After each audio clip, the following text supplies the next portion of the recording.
Salut tout le monde, bienvenue sur cette nouvelle vidéo, nouveau format, un format je pense qui va vous intéresser, un format d'interview. Donc j'ai la chance et le plaisir de recevoir Quentin aujourd'hui. Donc salut Quentin. Bonjour à tous et bonjour à la communauté d'Anthony, à ma communauté également. C'est un vrai plaisir d'être ici. Alors pour la petite histoire, ça fait un certain temps avec Quentin qu'on échange. Je ne sais plus depuis combien de temps ça fait plusieurs Ça années doit faire maintenant, hein, deux parce que ans, hein. ouais, c'est ça, hein, quasiment depuis le Ah début, ouais, hein, parce que tu as créé une chaîne YouTube quasiment en même temps. C'était en 2020, je crois, que tu l'as lancé. 2020, ouais. Et 2020. Avril 2020. avril 2020, donc même un petit peu avant moi, j'ai vraiment démarré en août.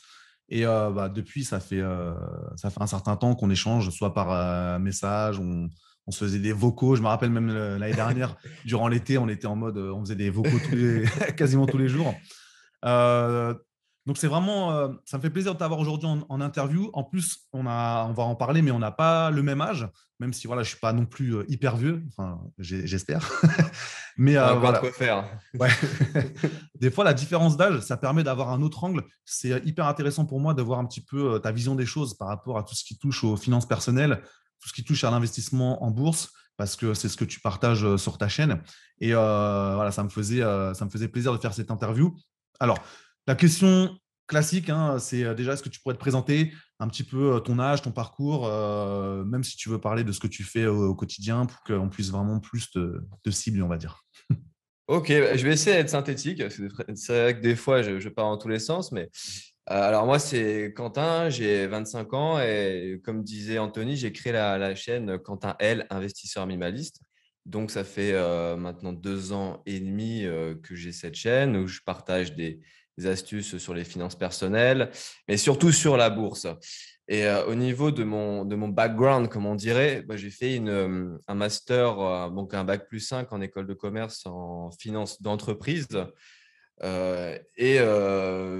Ironie du sort, je ne travaille pas du tout dans la finance d'entreprise parce que je suis entraîneur de tennis. Ok. Euh, Et voilà, du coup, j'ai décidé de faire entraîneur de tennis parce que la vie de bureau, bah, enfin, ça me faisait un peu chier, on va dire. Je tournais en rond assez rapidement.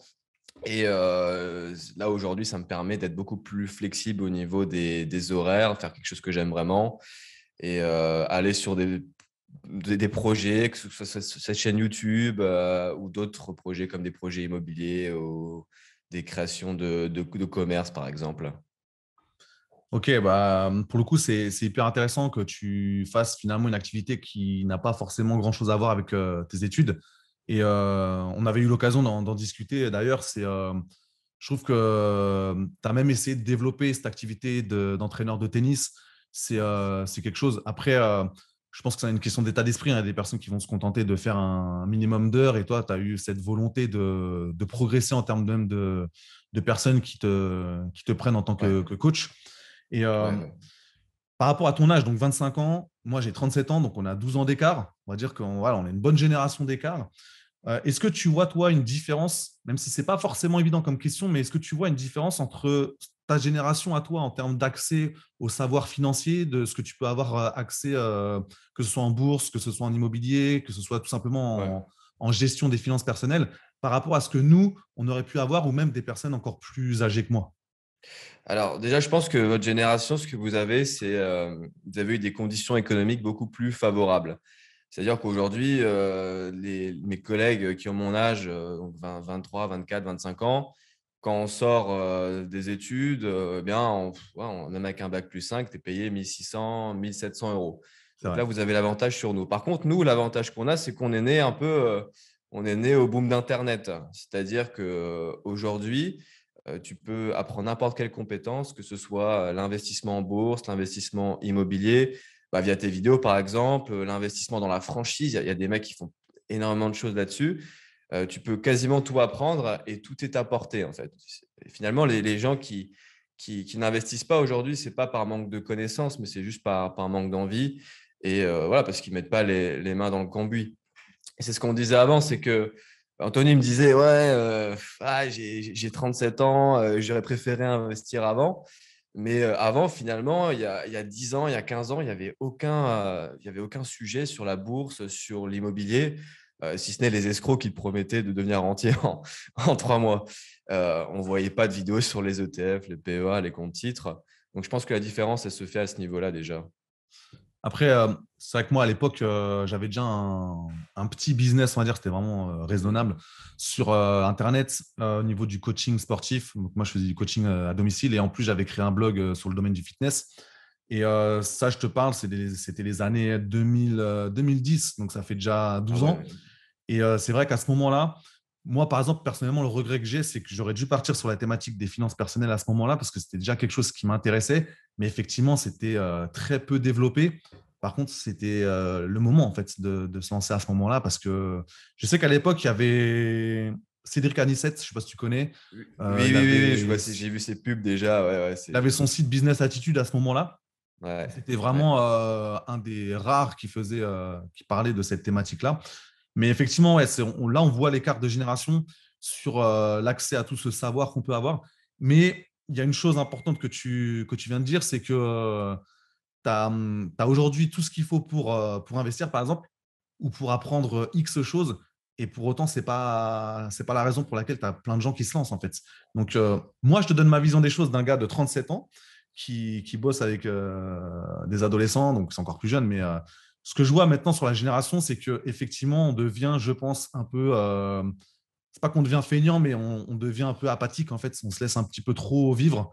Là, je fais une généralité. Je sais qu'il y a des exceptions. Et pour le coup, tu en fais partie sur ta volonté de progresser, Hmm. d'apprendre à chacun nos objectifs. Mais qu'est-ce qui, selon toi, fait que à l'âge que tu as, tu as déjà cette volonté de mettre en place des choses, d'avoir des objectifs, de faire en sorte de les atteindre, notamment en termes de finances? Qu'est-ce qui explique que peut-être tu as cet état d'esprit-là que d'autres de ton âge n'ont peut-être pas? Ah ouais, ouais. Après, je pense que c'est une question. Ouais, je vais y répondre en plusieurs points. Alors, on va pas se mentir, au niveau de la reproduction sociale, je suis issu d'une famille où il y a des investisseurs immobiliers. Donc, mon père, il fait ça depuis que je suis petit. Donc, j'allais avec lui dans les appartements. Et enfin, pour moi, c'était logique de m'intéresser à l'investissement, même si je n'ai pas commencé par l'immobilier. J'ai fait de la bourse, c'est un peu plus en cohérence avec mon background. Mais deuxième raison pour laquelle je m'intéresse à l'investissement, c'est que j'ai toujours voulu vivre ma vie selon mes propres conditions. Moi, je sais que ça fait un peu développement personnel, mais je ne supporte pas en fait d'avoir une seule activité et je supporte pas surtout bosser pour quelqu'un que je ne trouve pas légitime. Et ça, je pense que c'est dans la plupart des cas, c'est ce qui se passe en entreprise, même si on peut tomber dans une super team. Donc, c'est vraiment le fait de me dire que enfin, j'aime faire des nouveaux projets pour moi, essayer d'atteindre des objectifs, hein, que ce soit avec la chaîne YouTube, que ce soit dans la bourse, hein. Alors, Anthony, par exemple, il a l'objectif d'atteindre le million avec la bourse. Dans l'immobilier, je pense que c'est pareil. Mais c'est vraiment cette notion d'objectif. Et ça rejoint le troisième point. À mon avis, tous ces objectifs et compagnie, c'est aussi lié à ma petite carrière, on va dire, de joueur de tennis. Parce que quand j'étais adolescent, j'étais quasiment professionnel au tennis. Donc, je faisais, je faisais 4-5 tournois par mois et je partais très loin, en République tchèque, en Suisse, pour faire des tournois. Et j'avais toujours envie de finir le plus loin possible dans le classement. Et à chaque fois, toutes les semaines, je regardais les points. En fait, au tennis, on a un classement Europe qui s'appelle donc classement tennis Europe. Et plus tu gagnes de matchs dans les tournois et plus tu as de points. Et je pense vraiment que c'est aussi cette facette, cet aspect compétitif qui m'a lancé dans le business naturellement. C'est vraiment les objectifs et aussi comment dire, la volonté de partager tout le temps, ce que je retrouve aussi dans mon métier au quotidien. Bah, c'est vrai que le dernier point que tu soulèves, le fait d'avoir comment dire, un vécu dans le sport, c'est vrai qu'on retrouve énormément de valeurs qu'on peut retrouver dans le business. Et, parce que je trouve que c'est avant tout un état d'esprit. C'est vrai qu'après, les connaissances, on peut les avoir, hein. Tout le monde peut se former sur tel ou tel domaine. Mais déjà, si tu n'as pas l'état d'esprit qui est présent, si tu n'es pas quelqu'un qui a vraiment cette volonté d'aller de l'avant, cette volonté de persévérer, parce qu'il ne suffit pas juste de faire des efforts pendant 1 ou 2 mois et après de se dire bah, ça ne Mm. marche pas, j'arrête. C'est vraiment d'avoir cette volonté de toujours progresser. Moi, je sais, à titre personnel, j'ai fait des études en STAPS, donc vraiment dans le sport. Et ça a allumé des trucs en moi aussi. Bon, moi, j'ai fait du foot pendant longtemps en club, donc j'avais déjà ce passé on va dire en club. Mais le fait de vraiment rentrer dans ces études-là, j'ai appris à me surpasser en fait, parce que voilà, à un moment donné, j'étais obligé de faire de la gymnastique, j'étais obligé de faire de la Ouais, natation, des trucs. Quand tu es footballeur, c'est pas trop ton délire. Mais voilà, il y avait des barèmes à atteindre, il y avait des choses qu'il fallait absolument faire. Donc, progresser, s'entraîner, c'est vraiment de repousser les limites à chaque fois. Ça, c'est des choses qu'on retrouve, je pense, dans tout ce qui touche aux finances personnelles et à l'épargne, à l'investissement.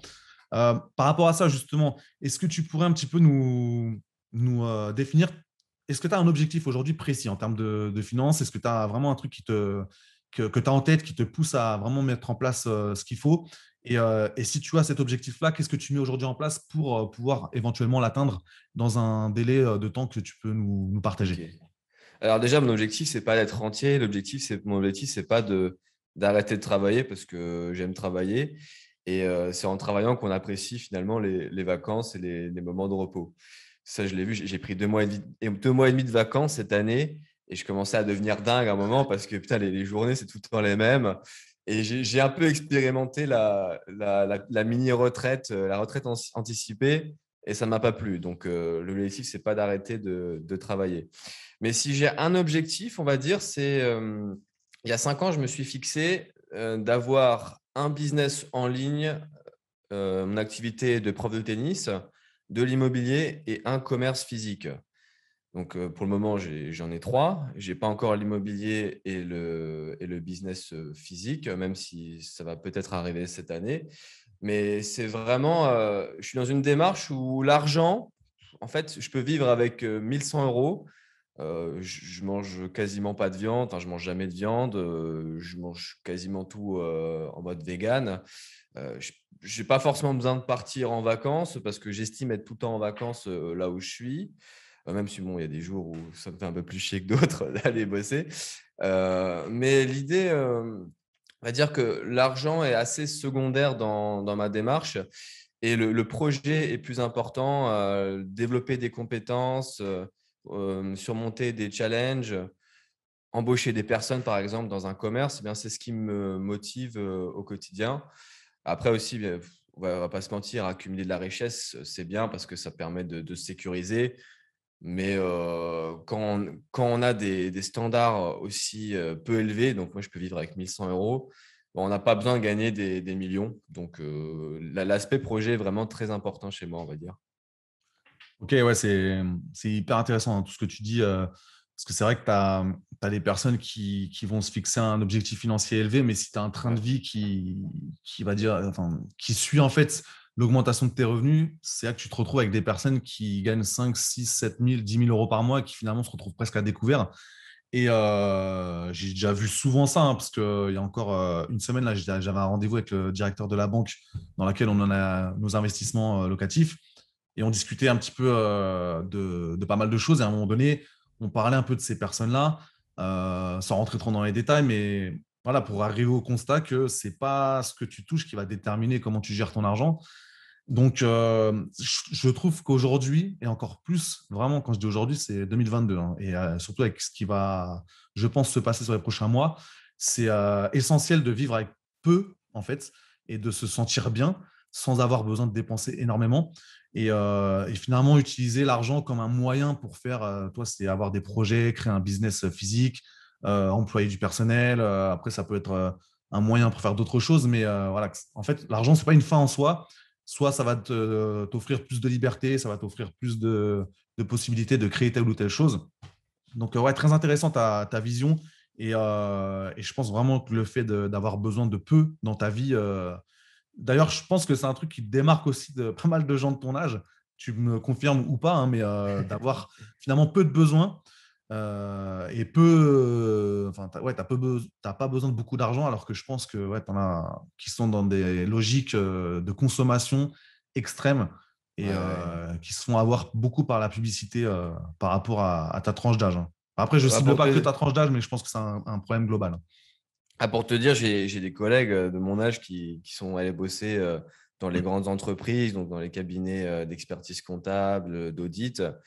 Et j'en ai vu un ou deux il n'y a pas longtemps et ben, ils ont la dernière voiture, tu sais, la dernière BM en leasing qui paye 500 balles par Ah ouais. mois. Ils partent en vacances. Je vois des fois le feed Instagram et je me dis, ah, on n'est pas forcément aligné. Après, voilà, c'est un choix. Mais ce que j'observe, c'est que on profite d'abord, on a un boulot, on est content de gagner de l'argent, on est un peu plus libre, on va dire. On dépense son argent et vers 35-40 ans, bah, on se rend compte qu'on n'a rien mis de côté. On se rend compte qu'on n'a pas du tout fait tourner la machine à intérêt composé. Et voilà, on a énormément de personnes. Enfin, moi, la plupart des gens que j'ai dans mon académie d'investisseurs, c'est des gens qui ont passé la trentaine largement.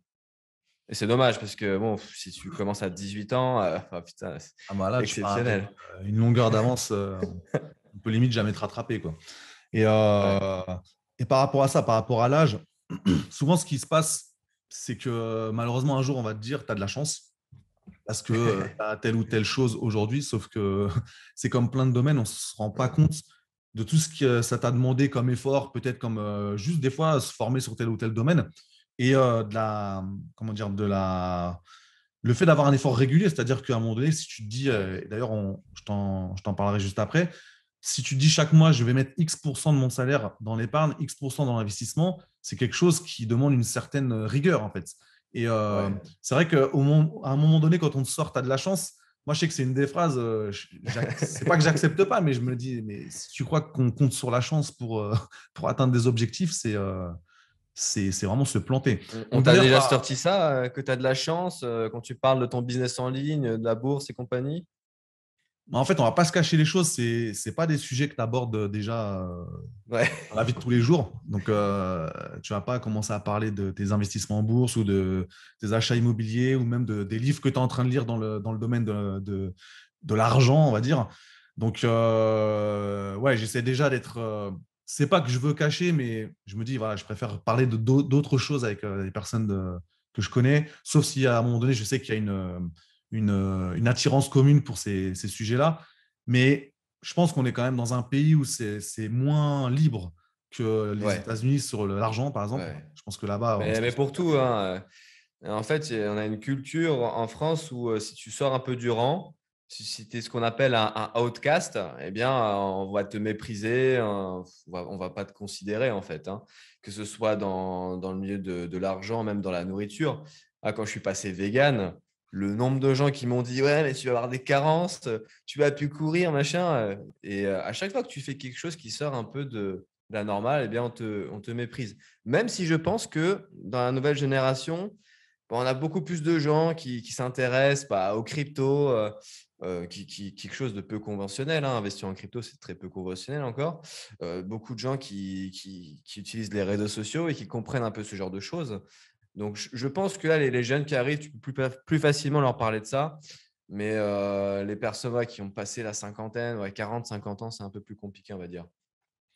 Et ça me permet de rebondir sur ce que tu disais tout à l'heure, sur une des raisons qui explique pourquoi tu as cette volonté d'avoir des objectifs dans le domaine des finances, notamment lié au fait que tu avais de la famille qui était un petit peu investisseur. C'est vrai que moi, c'est un sujet en ce moment, enfin, ça fait un moment, je réfléchis énormément là-dessus. Et je me dis, tout ce que tu peux entendre en fait dans ta jeunesse, même si c'est sur le moment pas des Mm. choses que tu vas garder en tête, mais en fait, ça rentre dans ton inconscient. Et c'est Mm. là que tu te dis, effectivement, tu as, quand même des personnes qui partent pas avec les mêmes cartes dans les mains. Après, bien évidemment, ça dépend Ouais, comment tu les ouais. joues. Mais moi, à chaque fois, je donne cet exemple, mais j'avais coaché une personne il y a très longtemps, enfin, il y a très longtemps, ouais, à 7-8 ans, on va dire, 9 ans, qui était vraiment dans ce milieu-là de personnes qui investissent, qui ont des. Bon, pour le coup, c'était quand même des assez grosses fortunes. Et bah, moi, il y a seulement quelques temps que je comprends les choses que lui devait comprendre à l'âge de 15, 18 ans, voire même avant, parce que tu vois des personnes qui viennent voir ton père, ta mère, tu vois certains milieux qui viennent discuter, tu entends certaines phrases. Donc, c'est vrai qu'on se rend compte que finalement, en fonction du milieu dans lequel on vit, forcément, ça va nous demander plus ou moins d'efforts, de la persévérance. Et parfois, on va partir avec 5, 10, 15 ans de retard. Donc après, il va falloir essayer de rattraper tout ça. Après, voilà, ce n'est pas une compétition entre les personnes, mais c'est vrai que tout ce qu'on peut entendre plus jeune, ça a quand même un certain impact. Juste une Ouais. chose, je vois que là, il nous reste moins de 10 7 minutes parce minutes. que j'avais dû lancer trop tôt, en fait, l'enregistrement. Donc, si à un moment donné, ça coupe, je te renverrai un lien, en fait, pour qu'on puisse Ok, ouais. terminer. Parce que là, il y a carrément le compteur qui s'est Bah, si tu qui veux, on s'est peut lancé. déjà l'arrêter là et on peut recommencer, hein. Allez, on fait comme ça. Ouais. On se retrouve tout de suite. Oublie pas d'enregistrer, hein. Ouais, ouais, je fais ça, merci. Alors, on se retrouve après ces péripéties, on va dire, informatiques. Je ne savais pas qu'il y avait maintenant une durée limitée. Comme quoi, le temps passe vite hein, quand on ne s'ennuie pas et qu'on fait des interviews intéressantes. Tout à fait. On va rentrer maintenant vraiment dans le côté bourse. Est-ce que tu pourrais un petit peu nous expliquer ton approche par rapport à la bourse? Quels sont tes objectifs, les plateformes que tu utilises? Comment tu répartis tes investissements? Sans parler non trop précisément de ton salaire, mais en termes de pourcentage, combien tu mets en épargne, combien tu mets en investissement et sur quel support? Ok, alors déjà, Qu'est-ce que la bourse? Bien, la bourse, c'est une place, c'est un marché où on échange des titres, des actions d'entreprise. Donc, les actions d'entreprise, c'est une part d'entreprise. Imaginons que Total, ils se sont introduits en bourse, par exemple. Eh bien, pour financer je ne sais quel pipeline en Arabie Saoudite et compagnie, eh bien, ils vont émettre des nouvelles actions pour financer ce projet. Donc, ils émettent des actions. Le pourcentage dépend, mais la plupart du temps, on est sur 30 à 40 pour les actionnaires individuels. Le reste des actions est détenu par la société. Donc, ça signifie que des personnes comme Anthony, comme moi, comme vous, pouvaient devenir actionnaires de Total. Et quand on est actionnaire de Total, effectivement, on peut percevoir des dividendes qui sont des revenus passifs et profiter de la hausse du cours. Mais vraiment, j'ai envie de mettre l'accent sur le fait que quand on investit en bourse, ce n'est pas un truc fictif, on achète vraiment des entreprises. On achète une part de Total, on achète une part de LVMH. Donc, quand vous voyez des gens faire la queue pour des sacs à 8 000 euros, eh bien, il faut savoir que vous prenez aussi une part de ces bénéfices, de ce qui est vendu à ces personnes. Donc ça, c'est vraiment la première chose, c'est que euh, si je me suis intéressé à la bourse, c'est aussi pour des raisons financières, mais parce que je trouve ça vraiment intéressant. Et on comprend énormément de choses dans la bourse, hein. On comprend par exemple aussi qu'il y a comment dire, des conglomérats de malades, hein, que ce soit dans la grande distribution ou comment dire, dans le luxe. On prend une entreprise comme LVMH, elle possède quasiment toutes les marques de luxe. Bon, peut-être pas quasiment, pas toutes, mais elle en possède une bonne cinquantaine, on va dire. On prend l'action Coca-Cola également. Elle possède, je crois que j'avais fait une vidéo là-dessus, possède de 40 à 50 marques, dont Sprite, Fanta, Coca, Fusty et compagnie. Et investir en bourse, ça permet vraiment de comprendre le monde et voilà, de pas se faire avoir surtout. Donc, au niveau de ma stratégie, j'ai investi principalement sur des actions individuelles. Donc, pour investir en bourse, on a plusieurs choix, hein. Soit on le fait via des ETF où c'est un panier d'actions qui suit la performance d'un indice, ou soit des actions individuelles. Pour les actions individuelles, c'est un peu plus compliqué parce que ouais, il faut avoir des notions en analyse financière. Donc, l'analyse financière, qu'est-ce que c'est? Je pense va nous falloir plus que 5 enregistrements pour que je parle d'analyse financière, mais je vais faire assez rapidement. L'analyse financière, c'est l'analyse des comptes de la société. Donc, on va regarder l'évolution du chiffre d'affaires, du bénéfice, de la marge nette. On regarde aussi l'endettement. On regarde aussi si la société rachète ses actions, parce qu'une société qui rachète ses actions à un rythme soutenu, bah, c'est bon signe et ça fait monter le cours de l'action. On regarde aussi d'autres indicateurs comme le cash flow, la trésorerie dans l'entreprise. D'autres, je pourrais encore aller loin, mais si on veut acheter l'action au bon moment, on va regarder des multiples de valorisation comme le PER et le price to cash flow. Donc, c'est une discipline qui est très intéressante. et que moi, j'aime bien parce que ça me permet de comprendre énormément de choses.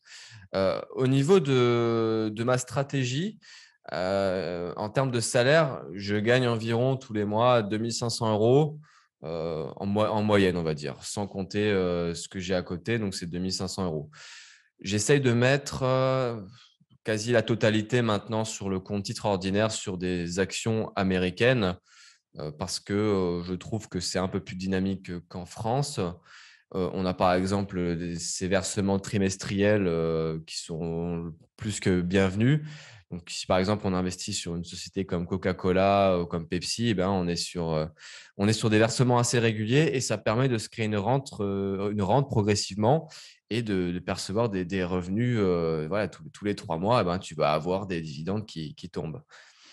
Et tu m'avais posé quoi d'autre comme question encore?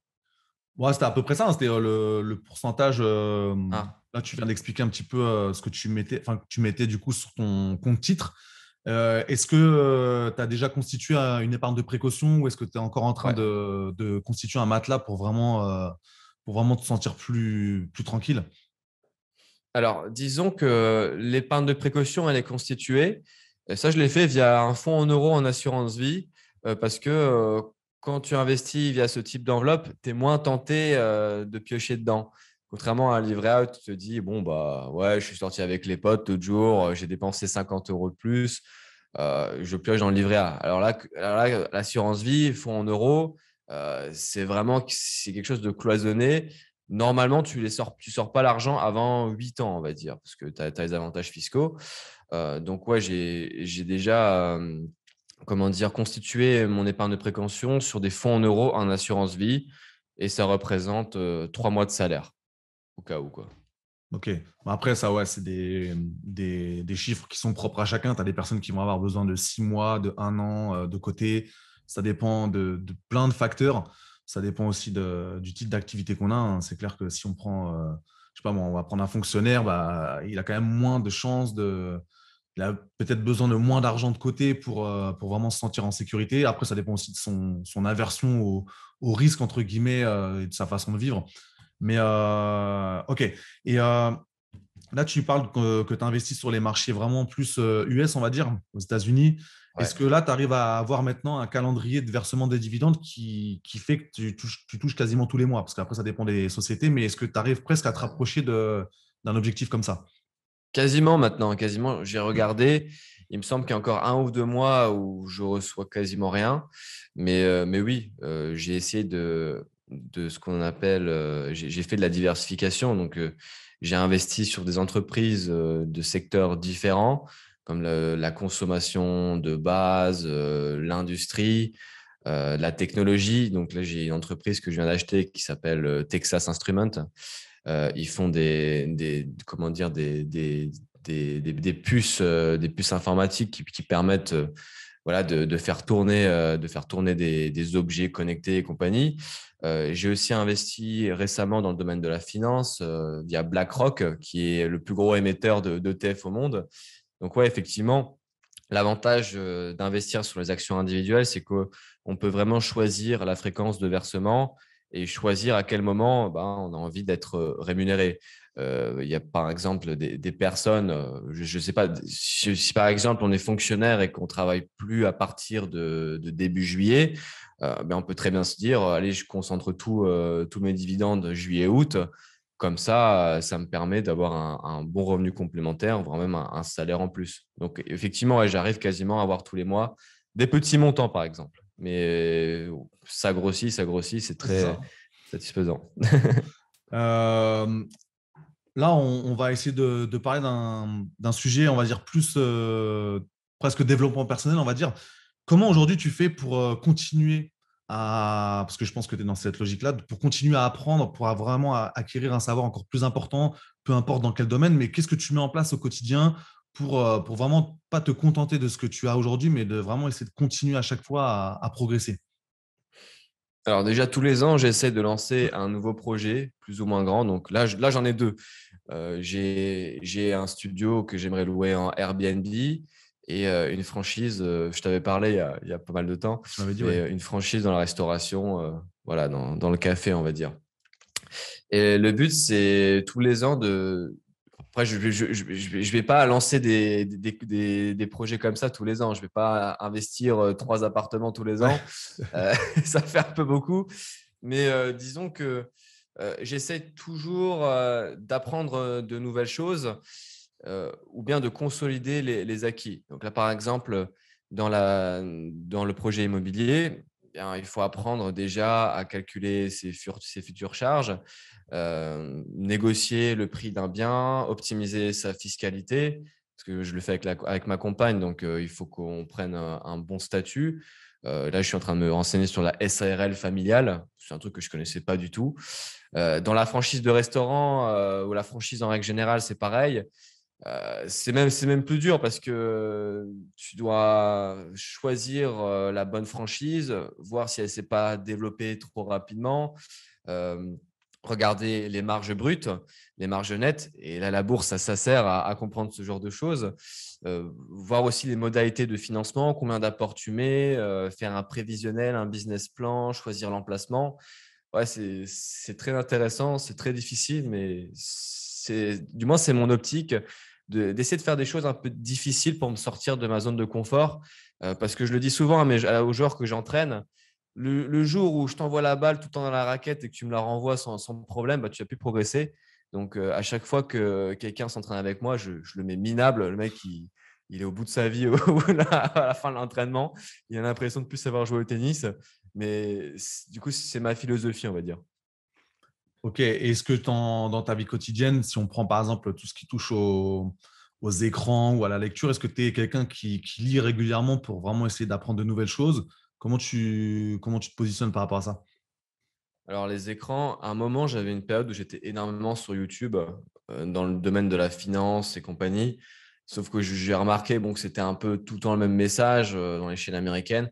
Donc là, je suis quasiment plus dessus, à part voilà, pour faire les interviews, pour regarder tes vidéos, parce que j'aime bien, j'adore ta chaîne, franchement. Merci. Les vidéos de Lohan aussi qui nous écoute, qui est notre pote.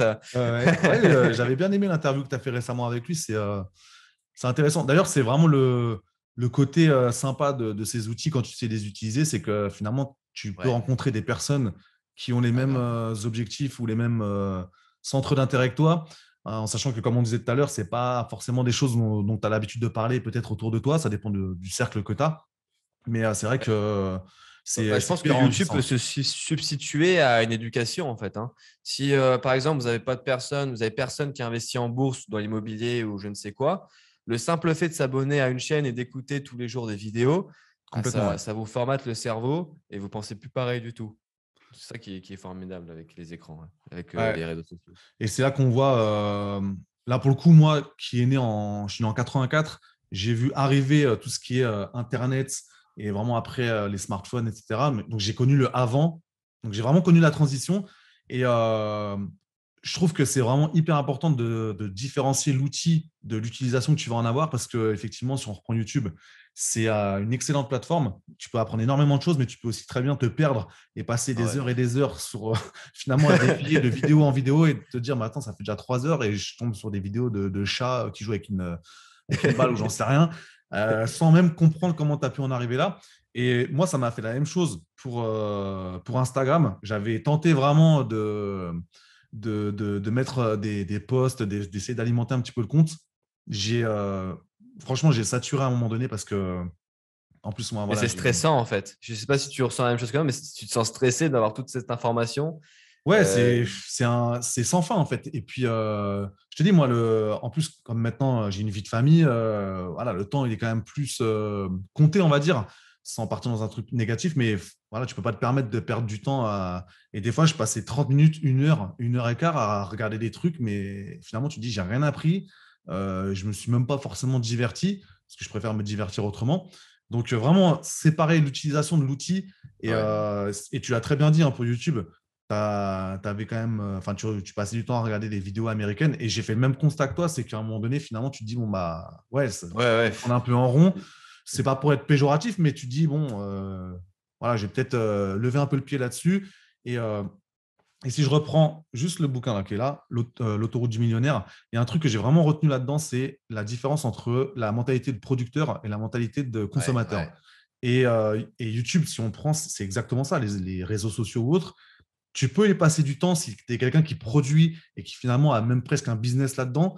Ça, c'est une réelle utilisation. Mais si tu es plus dans le côté consommation et que tu passes des fois des heures par jour à regarder ça, à un moment donné, je pense qu'on ne peut pas se plaindre de se dire j'en suis à pas grand-chose aujourd'hui dans ma vie si ça fait déjà 5 10 ans que finalement tu perds 2 heures par jour. Je sais pas si tu as déjà le même ressenti que moi, mais tu as des personnes, des fois, malheureusement, qui disent j'ai pas de temps ou j'ai pas le temps. Ouais, ouais. Et tu as envie de dire, Alors, mais alors ça, tu ça, vois, ça me fait rire parce que la plupart du temps, les personnes qui vous disent que j'ai pas le temps, c'est des gens qui ont le plus de temps. Sans prétention, hein, dans ma clientèle, j'ai des gens voilà, qui font énormément de choses. J'ai des PDG d'entreprise. Et les mecs, ils ont le temps. Les mecs, ils viennent, on s'entraîne à 21h30. Des fois, bon, je ne vais pas citer de nom. Je vois leur emploi du temps. Des fois, je lui dis, mais c'est pas possible. Le truc, il est noir de chez noir. Il a une petite case pour toi le mardi soir à ouais. 21h30. Et le mec trouve le temps de tout faire. Genre, je trouve ça incroyable. Il a le temps de s'occuper de ses enfants. Il a le temps d'aller faire du sport, de bien manger. Donc, ouais, non. Il y a 125, je ne sais pas combien d'heures il y a dans une semaine, 140, quelque chose.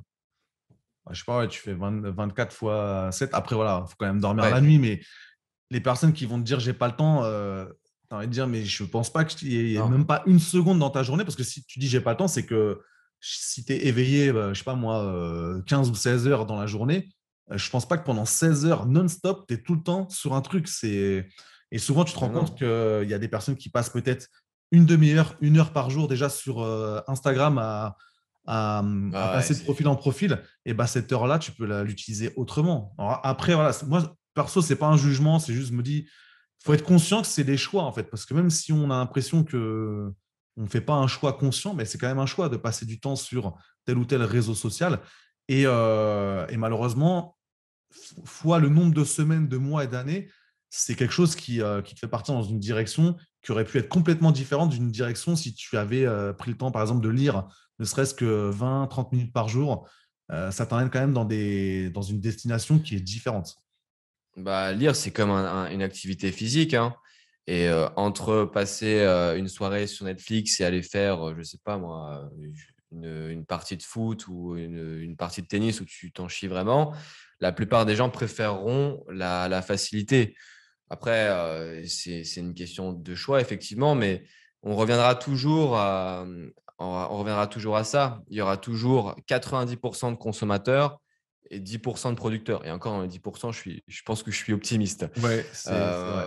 Euh, Mais ouais, après, il faut revoir ses priorités sans pour autant tomber dans ouais, là, j'ai pas travaillé pendant 2 jours, j'ai pas fait de vidéo pendant Ouais, il faut deux trouver un semaines, je équilibre, suis au c'est clair. bout. C'est Tu clair. Il faut vois? trouver l'équilibre.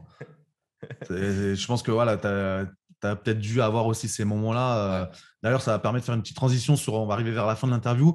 Si on se concentre maintenant sur ta chaîne YouTube, tout ce qui touche à YouTube, est-ce que tu as vraiment est-ce que tu as un objectif en tête? Comment tu vois les choses? Qu'est-ce que tu mets en place?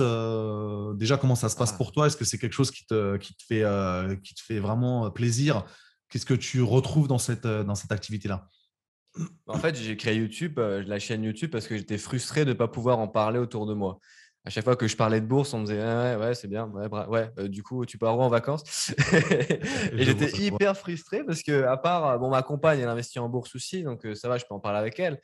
Mais dans mon quotidien, je peux en parler à personne. Donc là, par exemple, ça fait, je crois, ça doit faire un mois que j'ai pas parlé de bourse avec une vraie personne. Tu es la première depuis un mois. Et j'étais frustré de ne pas pouvoir partager. Et j'avais ce besoin viscéral voilà, de partager, même si en 2020, j'étais pas encore, j'avais pas le niveau que j'avais maintenant. Mais j'avais absolument envie de partager.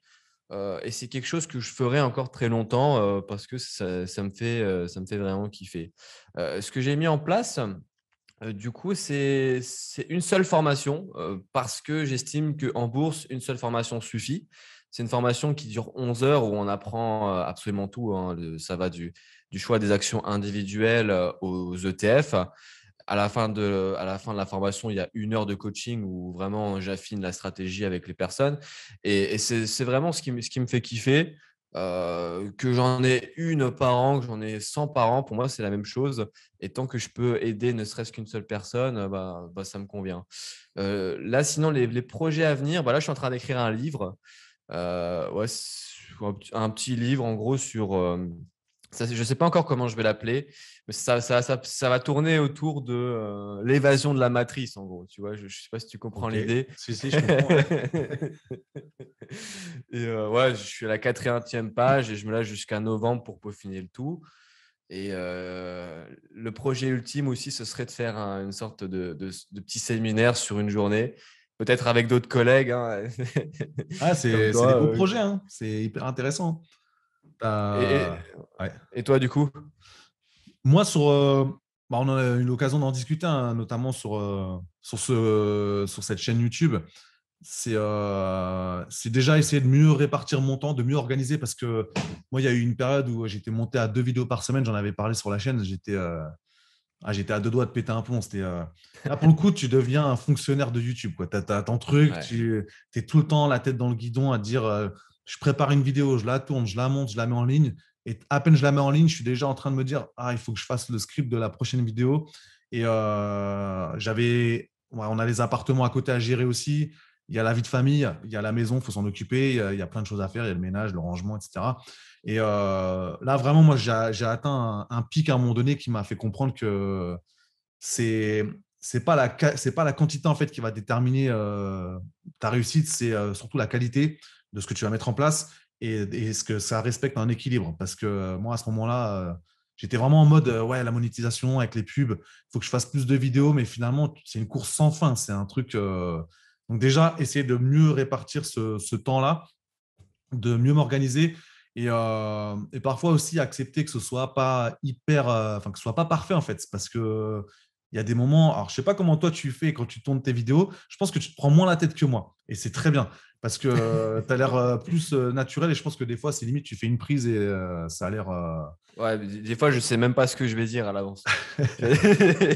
J'ai des lignes, tu vois, et je Ah ouais. dévie, machin, mais ouais, non, je coupe même pas quand je fais des fois. Parce que je me dis, bon, c'est comme si j'avais une conversation avec un pote normal et j'essaye de ne pas me prendre la tête avec le montage et de me concentrer sur ce que je dis, quoi.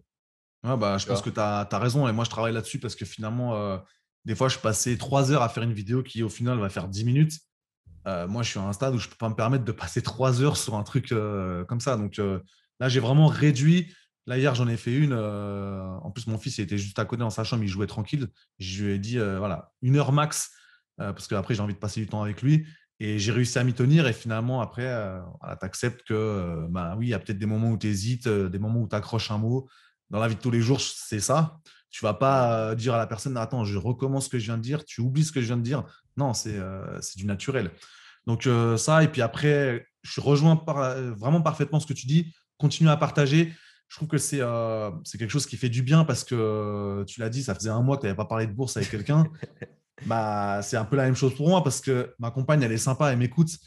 Mais des fois, elle a juste envie de me dire, mais c'est bon, arrête de me prendre la tête. En plus, j'ai toujours des projets, j'ai toujours des idées, j'ai toujours des… Ça bouillonne tout le temps dans mon esprit. Donc, je pense que ouais, des fois, elle doit être fatiguée de m'écouter. Et puis, voilà, après, si Bon, elle c'est t'écoute au pas… moins.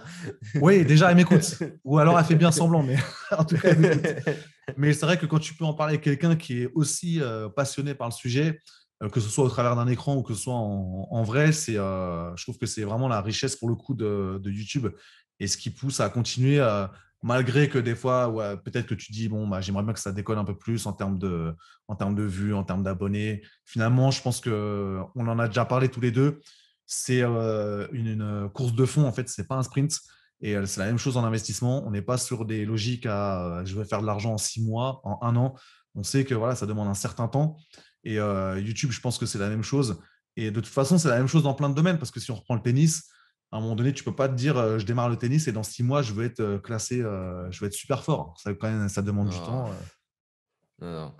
Mais d'ailleurs, sur YouTube, ce qui est intéressant, c'est que je pense qu'il y a beaucoup de créateurs de contenu, d'ailleurs, si vous voulez ouvrir une chaîne, beaucoup de créateurs de contenu qui s'identifient au gros de la thématique.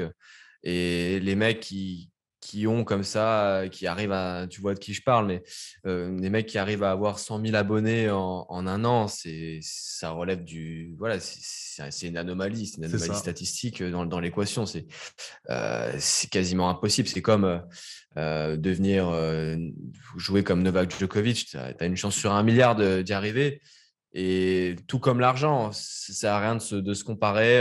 Si tu as une chaîne à 30 abonnés et que tu kiffes, bah, tant mieux. Si tu as 1000 balles sur ton PEA, bah, tant mieux pour toi. Il y aura toujours des gens plus pauvres que toi, plus riches que toi. Ça, peu C'est importe que ça. tu aies 1000 ou 1 million, c'est pareil. Et ça, en plus, ça fait du bien de finalement arrêter de se comparer. Moi, je cite souvent Michael Jordan qui disait qu'en fait, il se comparait à personne, il se comparait juste à la meilleure version de lui-même. Il se disait, voilà, si moi j'estime être capable de faire ça, la meilleure version de moi, c'est ça. Et si aujourd'hui je suis en dessous, je me compare à cette version et je me dis là, il faut que je progresse. Mais par contre, il passait pas de temps à se comparer aux autres. Et je pense que c'est essentiel parce que dans n'importe quel domaine, si tu es tout le temps en train de te comparer, finalement, tu vas soit te démotiver parce que tu vas te dire, bah, en fait, je suis à des années-lumière de ceux qui sont au-dessus de moi, ou tu vas finir par te saborder toi-même. C'est vraiment trouver le juste équilibre, avoir des objectifs, aussi se dire, j'ai réussi déjà à mettre en place des choses, je peux déjà être fier de moi parce que je continue à avancer. Et si je reprends tout ce que tu disais tout à l'heure, toi, tu es en train de mettre en place des pierres en fait, qui font vraiment les fondations. Après, tu vas construire dessus. Par exemple, là, si tu lances ton business physique, tu as déjà créé une assise avec d'autres choses qui te permettent d'avoir des revenus, que ce soit tes investissements, que ce soit ton activité de coach de tennis que tu as réussi à développer. C'est vraiment en y allant étape par étape que tu peux vraiment te dire, des fois, en te posant, ouais, bah, j'ai déjà réussi à faire des choses vraiment intéressantes. Ouais. Et ouais, le but, enfin, comment dire, des fois, j'arrive à prendre du recul, mais comme toi, je me dis, ah, c'est pas assez, machin. Ouais, il faut que je fasse ça en plus et compagnie.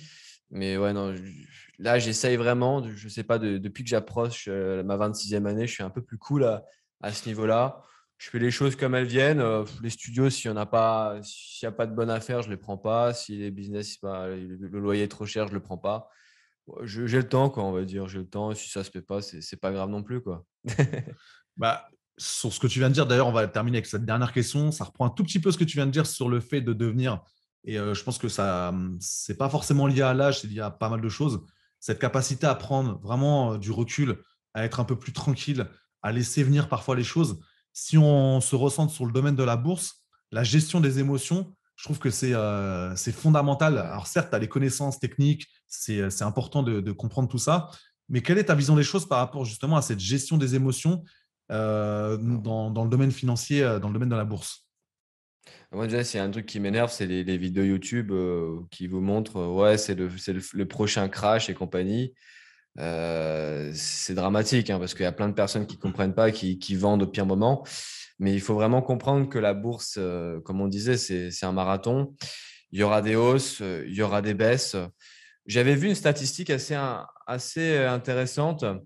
Elle disait que tous les 2 ans, il y avait un mini crack de 20% et tous les 7 ans, c'était 40%, je crois. Mais que la plupart du temps, 3 séances sur 4, eh bien, la bourse est haussière en fait. Donc, le plus dur en bourse, c'est pas forcément d'analyser les états financiers, même si voilà, ça peut être un peu compliqué au début, mais quand on sait le faire, on va dire que ça devient facile. Le plus dur, c'est vraiment de ne rien faire, en fait. Comme C'est sur ça. YouTube, il y a certains créateurs, bah, des fois, ils devraient mieux se taire au lieu de sortir la vidéo. Là, c'est pareil. Quand quand tu investis en bourse, le plus dur, c'est de mettre tes identifiants de connexion dans un coffre et tu ouvres ton compte juste quand tu dois investir ce que tu as C'est versé. ça. Il n'y a pas de. Et c'est pour ça, je pense qu'il y a aussi peu de personnes qui s'enrichissent avec la bourse parce que tu es à un clic de vendre en fait. C'est ça. Avec l'immobilier, enfin, si tu veux vendre, tu dois appeler je ne sais pas qui, le notaire et compagnie, avoir des acquéreurs, négocier. Tu es un peu moins tenté de le faire. Donc non, la bourse, je pense que c'est 90% psychologique. Bah, c'est vraiment, je pense, la clé, hein, et tu le dis très bien, c'est que, en fait, et je te prends un parallèle avec le sport, on va même parler de tennis. tu auras beau être le mec qui s'est le mieux entraîné du monde, qui a le meilleur coup droit, qui a le meilleur revers, qui a un très bon service. Si tu ne sais pas gérer la pression, si tu ne sais pas gérer tes émotions au moment de jouer un match, bah en fait, finalement, ton entraînement, c'est comme s'il n'existait pas. Tu vas peut-être perdre contre des mecs qui sont moins forts que toi, mais qui gèrent mieux la pression. Et on le voit à haut niveau aussi. Et si on reprend dans le domaine de la bourse, c'est la même chose parce que tu as beau te dire, OK, moi, s'il y a un crash qui arrive, pas de problème, je vais tenir mes positions. Quand le moment arrive réellement, c'est là où tu te rends compte Ah ouais, si ouais. tu es capable de tenir ou pas tes positions, voire de racheter à ce moment-là, parce que finalement, c'est peut-être même le moment d'acheter quand ça commence à dégringoler. Mais là, moi, je sais qu'à chaque fois, je le dis, mais je l'ai vécu en 2020, c'était mon test. C'était mon test au moment du premier confinement, de se dire, OK, là, c'est le moment où il y a de la panique. C'est grosse panique sur les marchés, même au-delà des marchés. Et tu vas au moins, pour une fois, montrer que tu vas être capable d'acheter à ce moment-là, parce que tu sais que c'est finalement dans les moments de crise que tu peux réussir à faire fructifier un patrimoine. Et pour le coup, j'estime avoir réussi pleinement mon test. Et ça m'a appris vraiment à me dire, OK, bah, comme tu le dis si bien, tu as mis en place, tu as pris tes positions. Après, éteins ton ordi presque et passe à autre chose. Laisse tourner tes investissements. N'y reviens que quand tu as besoin de réinjecter de l'argent. Mais finalement, ça ne sert à rien de regarder tous les jours l'évolution de la bourse. Ouais, et pendant le Covid, hein, effectivement, je pense que c'est le premier crack que toi et moi avons vécu. C'est ça. C'était assez particulier, hein. Je crois qu'on a perdu, j'ai moins 30, moins Ah, 40% c'était sur toutes les violent. positions. Hein. Ah, c'était vraiment ultra violent. Et je pense que ça n'avait rien à voir encore avec la crise des subprimes en 2009, 2008-2009, on va dire. Mais ouais, le plus dur, c'était de changer comme sa manière de penser. Et en fait, à chaque fois qu'on voit les marchés descendre, il faut qu'on ait le réflexe d'acheter. C'est ça. C'est un, c'est un peu, ouais, c'est contre nature, on va dire, mais il faut vraiment se mettre ça dans la tête. Ça baisse, j'achète. Après, faut vraiment acheter quand ça baisse pour des raisons un peu plus macro. Si l'entreprise, ils te disent, ouais, le PDG, il est parti avec la caisse Ouais. et C'est peut-être qu'un pas le moment market crash. d'investir. Non, c'est pas vrai. Ouais, non, si tu prends l'exemple de Wirecard, les mecs, ils ont fait des bidouillages pas possibles. Tu vas pas investir dessus parce que ça a perdu 90%. C'est pas possible. C'est vraiment les news macro. Et ce qu'on peut faire aussi, c'est sur les entreprises pétrolières, c'est quand le cours du pétrole baisse, là, tu peux acheter des actions comme Total, comme ExxonMobil à des prix vraiment Mm. très intéressants. Et je pense que toi, d'ailleurs, tu en as bien profité sur Ah Total. C'est quoi ton prix de bah, revient? mars 2020, c'était pleinement. J'étais rentré à fond sur Total, quoi. C'était vraiment le moment où. Alors, j'ai plus exactement le prix en tête, le prix de revient, mais là, je suis à 70% de plus-value latente par rapport à mon coût Ah moyen ouais. d'acquisition de ce titre-là. Et ça reprend un peu ce qu'on disait tout à l'heure sur même tout ce que tu peux avoir comme discours autour de toi. Moi, clairement, à ce moment-là, je me suis dit, c'est pas que je vais pas en parler, mais je vais presque le garder pour moi parce que j'en ai parlé un tout petit peu à mon père. Il m'a dit, mais t'es sûr de ce que tu fais? À ce moment-là, tout le monde était en train de paniquer. Et voilà, après, je sais, c'est un père face à son fils. En plus, c'est pas son domaine. Il n'a jamais investi. Donc, à ce moment-là, je me suis dit, à partir de maintenant, je vais plutôt faire mes trucs, en parler avec des personnes qui comprennent ça. Et à partir du moment où tu sais exactement où tu veux aller, tu te fais confiance, tu arrives à gérer tes émotions, tu dis, bah, maintenant, voilà, j'y vais. Et puis je suis persévérant dans ce que je veux mettre en place. Mais ouais, c'était vraiment une période particulière. Et à ce moment-là, voilà, on voit vraiment la différence entre la théorie de se dire faut acheter quand ça baisse et surtout ne pas vendre, et la pratique quand ça arrive vraiment. Parce Ouais, que ouais. voilà, je sais qu'il y avait une phrase célèbre de Warren Buffett qui disait ça, d'investir quand les gens paniquent. Mais quand ça arrive vraiment, est-ce que tu seras Ouais. vraiment capable de le faire? Là, on voit vraiment la différence, selon moi, entre ceux qui vont avoir de grandes chances de réussir quelque chose et ceux qui finalement vont peut-être avoir tendance à se planter quoi, à ce moment-là. Ouais, je dirais même pour celles et ceux qui n'arrivent pas à gérer leurs émotions, euh, entourez-vous de personnes qui savent les gérer, qui ont déjà investi, qui ont une vision à long terme et qui vous rassurent.